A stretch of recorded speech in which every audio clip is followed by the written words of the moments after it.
মধুপুর থানার পুলিশ দেবীপুর রাজারটিলা এলাকায় প্রসেনজিৎ দাসের বাড়িতে হানা দিয়ে 2 লক্ষ টাকার অধিক শুকনো গাঁজা উদ্ধার করতে সক্ষম হয়। পুলিশ অভিযুক্ত প্রসেনজিৎ দাসের বিরুদ্ধে এনডিপিএস মামলা করে এবং তাকে গ্রেপ্তার করে। জানা যায়, দীর্ঘদিন যাবৎ দেবীপুর এলাকায় প্রসেনজিৎ দাস গাঁজা বাণিজ্য চালিয়ে আসছিল। এমনকি তার ঘর থেকে ড্রাম ভর্তি গাঁজা উদ্ধার করা হয়েছে। এই ঘটনায় দেবীপুর এলাকায় চাঞ্চল্য বিরাজ করছে।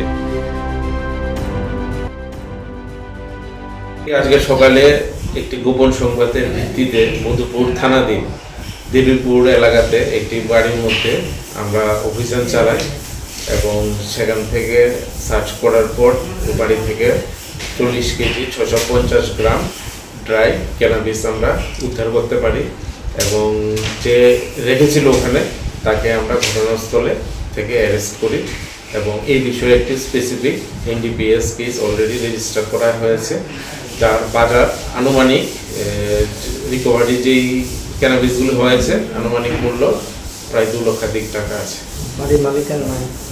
বাড়ির মালিকের নাম এখন ইনভেস্টিগেশন চলছে, এটা পরবর্তী সময় জানিয়ে দেওয়া হবে। ঘরের মধ্যে স্যার পাওয়া গেছে মাল নাকি? হ্যাঁ, ওনার বাড়িতে ঘরের মধ্যে এগুলি ছিল।